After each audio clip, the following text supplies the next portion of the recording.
pagi anak-anak ibu sekalian. Ibu harap keadaan kalian dalam sehat-sehat ya, untuk bisa mengikuti pelajaran pada hari ini. Tadi di perwalian sudah dimulai dengan doa kan, Nak? Ya. Udah, Bu. Oke, baik. Kalau sudah, berarti kita, baik anak-anak ibu yang terkasih, pada pembelajaran yang lalu, kalau tidak salah, ibu sudah masuk kepada bagaimana membedakan senyawa kovalen polar dengan kovalen non-polar. Iya, Bu. Iya, nah jadi saya sudah mengirimkan tulisan di Google Classroom kita kan untuk menentukan untuk berlatih tentang mana senyawa kovalen polar, mana senyawa kovalen non-polar. Tapi pada kesempatan ini saya mau bertanya, apakah ada yang masih kurang mengerti tentang senyawa kovalen polar dan senyawa kovalen non-polar? Kalau masih tidak mengerti, biar saya ulang dulu sampai mengerti. Kalau tidak, supaya ibu masuk ke materi berikut.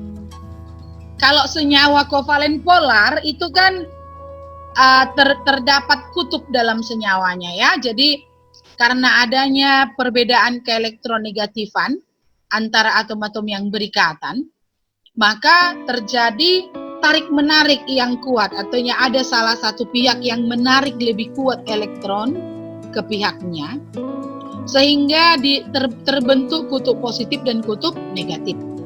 Itulah kovalen polar, dan ciri-cirinya biasanya atom pusatnya memiliki pasangan elektron bebas, begitu kan? Nah, kalau senyawa kovalen non-polar, dia perbedaan keelektronegatifan kecil, bahkan tidak ada, sehingga simetris dia. Letak dari elektronnya simetris, tidak ada salah satu atom yang akan lebih tertarik ke atom yang lain. Ada yang tidak ingat, ada yang ingin itu diulang, supaya saya ulang. Semua bisa, masih bisa, syukur, artinya pembelajaran kita bisa berjalan dengan baik. Rupanya ada beberapa aturan oktet yang tidak berlaku.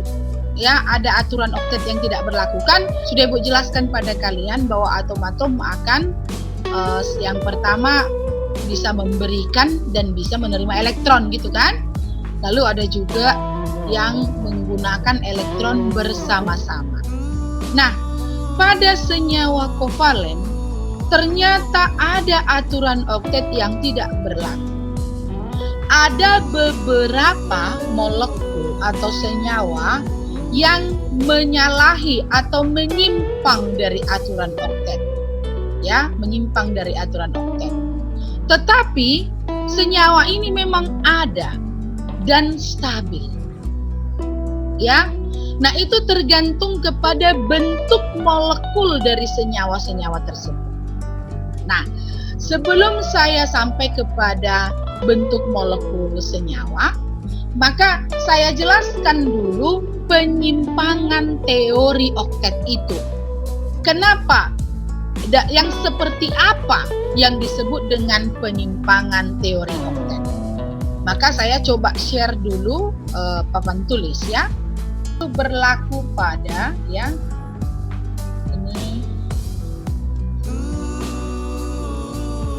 spesi dengan jumlah elektron ganjil ya. Yang pertama itu spesi dengan jumlah elektron ganjil. Sambil dicatat, spesi dengan jumlah elektron ganjil. Nah, jadi penyimpangan ini terjadi jika jumlah elektron valensi di dalam struktur Lewis adalah ganjil ya. Jadi ini terjadi ya. Nah, jadi untuk mengetahui hal tersebut ada dua ciri yang menandakan penyimpangan dalam strukturnya. Yang pertama, paling sedikit terdapat satu elektron yang tidak berpasangan. Oke. Lalu yang kedua atau B, paling sedikit terdapat satu atom yang tidak mempunyai konfigurasi elektron oktet. Nah, contohnya molekul yang mempunyai penyimpangan ini NO2. Jadi di dalam NO2 jumlah elektron valensinya itu totalnya 17. Ya. Jadi jumlah elektron valensi totalnya 17. N kan ini 7. Kalau kita konfigurasi 25. Berarti elektron valensi dia sama dengan 5 kan? Sedangkan O kan 8. Ini 2, 6. Berarti elektron valensi dia sama dengan 6. Tapi O-nya ada 2 buah, kan? Kan NO2 kan artinya N-nya 1, O-nya 2. 2, 6. Berarti elektron valensinya 6 juga kan? Maka totalnya ini 5 tambah 6 tambah 6 kan 17. Ya. Jadi ada satu yang tidak berpasangan. Harusnya kan kalau berpasangan 18 kan? Mengerti maksudnya, Nak? Ngerti, Bu. Ya. Ngerti, Bu. Ya, nah, jadi misalnya struktur Lewis yang mungkin dibuat itu seperti ini. Udah selesai nih kan? Biar saya hapus. Sudah, Bu. Oke, ini tadi elektron valensi total ya. Elektron valensi total. Oke. Jadi struktur Lewis yang mungkin kita buat ya. N. Tadi elektron valensinya kan 5. Berarti di sini 1, 2, 3, 4, 5. Lalu O 1, 2, 3, 4, 5, 6. Lalu O lagi di sini 1, 2, 3, 4, 5, 6. Ya. Nah, jadi kalau ikatannya di sini kan oktet, iya kan? Untuk O oktet kan? Untuk O juga oktet. Jadi ini rangkap 2. Ya, ini rangkap 2. Tapi coba lihat N. 1, 2, 3, 4, 5, 6, 7, 8, 9 dia. Ini 9 kan? Nah, maka ini kan oktetnya jadi berlebih gitu. Strukturnya. Ya. Inilah struktur Lewis yang mungkin kita buat. Untuk O dia oktet untuk O, tapi untuk N berlebih oktetnya ya. Ini berlebih. Tetapi entah kenapa memang senyawa ini stabil. Kedua, oktet tidak lengkap, penyimpangan yang kedua. Oktet tidak lengkap. Penyimpangan ini terjadi pada model dengan atom yang mempunyai kurang dari 8 elektron ya. Jadi elektronnya kurang dari 8. Disebut oktet tidak lengkap atau oktet tidak tercapai. Nah, contohnya ini adalah molekul BF3. Molekul BF3 ya. Jadi B itu kan 5 ini elektronnya. Ini 2, 3. Sedangkan F 9. Ini 2, 7. Jadi kalau kita buat molekul BF3, kita gambarkan dia. Maka inilah B dengan elektron valensi 3 ya. Gini. Lalu F-nya ada 3 kan? F, masing-masing elektron valensi F itu adalah 7. 2, 3, 4, 5, 6, 7. Ini 1, 2, 3, 4, 5, 6, 7. Lalu yang ini juga 1, 2, 3, 4, 5, 6, 7. Nah, coba perhatikan kalian.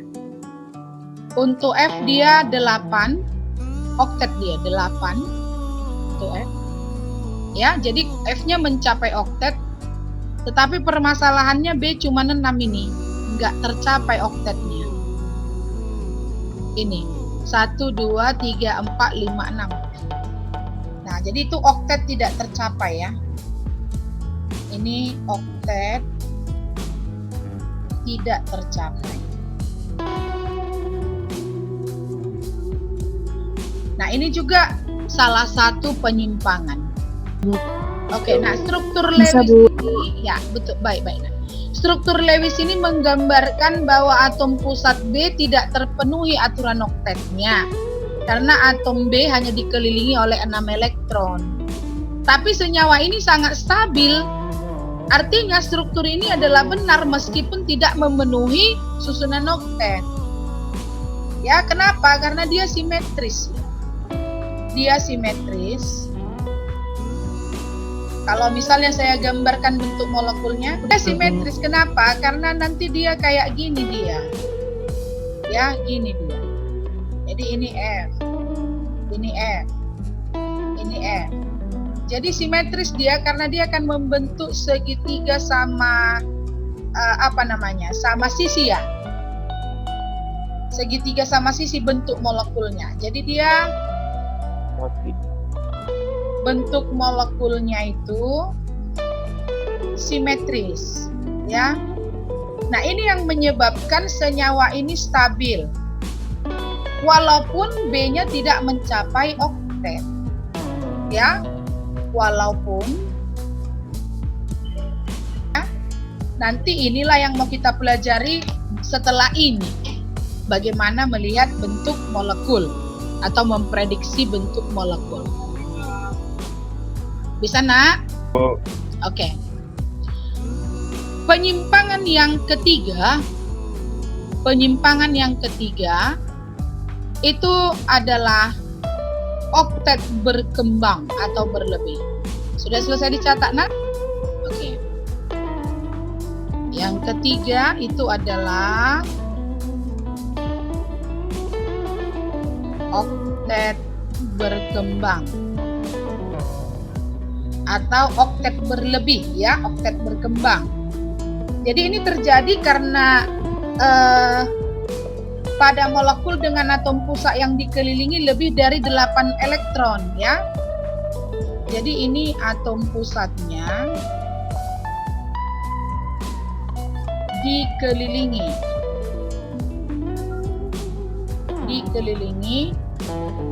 lebih dari 8 elektron. Lebih dari 8 elektron. Nah, contoh ini pada struktur PCl5. Nah, P itu kan 15 elektronnya. Jadi kalau dikonfigurasi dia 285. Sedangkan Cl itu 17. Kalau dikonfigurasi 287 kan gitu. Nah, kalau kita gambarkan PCl5, maka inilah P dengan 5 elektron valensi. 2, 3,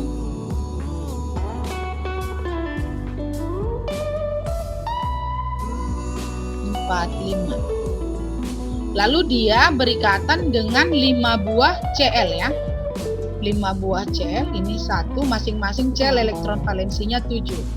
2, 3, 4, 5, 6, 7, ya.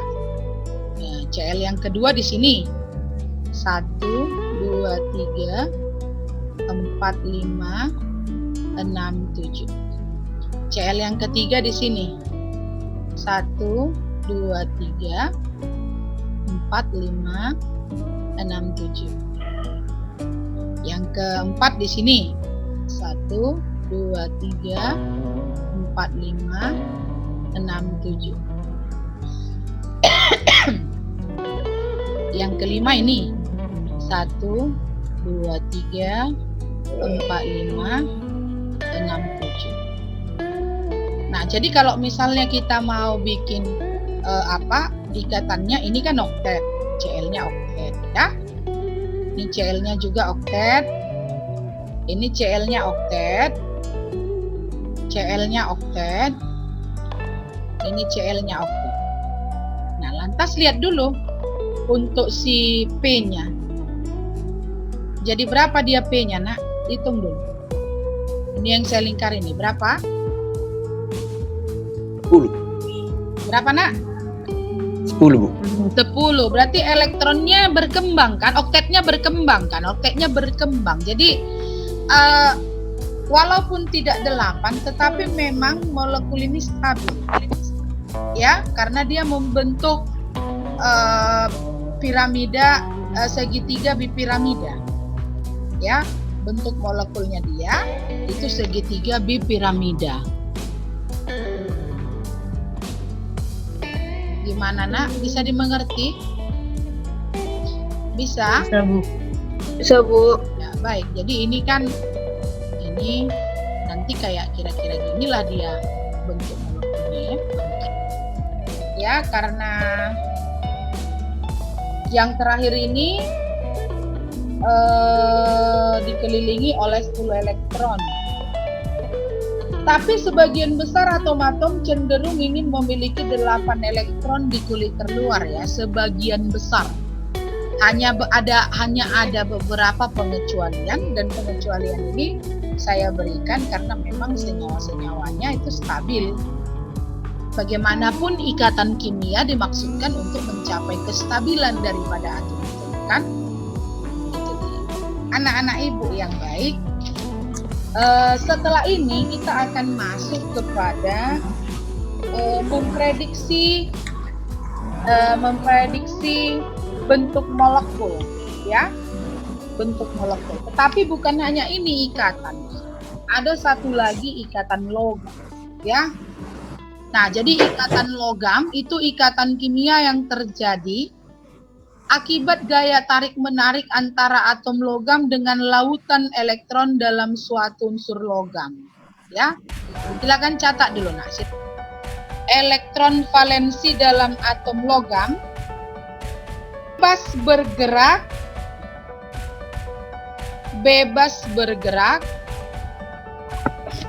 sehingga memungkinkan terjadinya gaya tarik ion positif dengan elektron-elektron yang bebas bergerak. Dengan akibat dari ikatan logam, unsur-unsur logam bersifat yang pertama penghantar listrik yang baik, ya.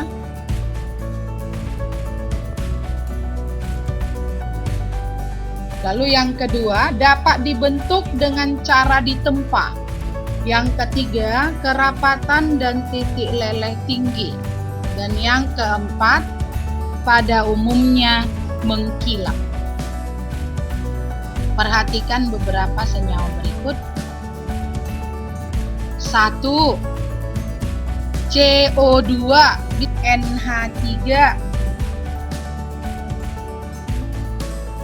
Yang ketiga, CH4. Yang keempat, BCl3.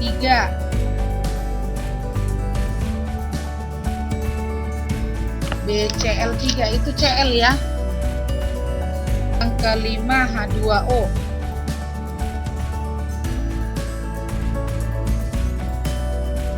Nah, berdasarkan struktur Lewisnya,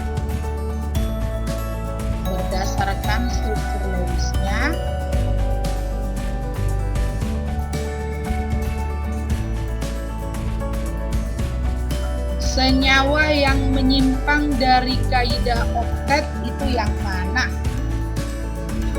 Yang menyimpang dari kaidah oktet itu yang mana?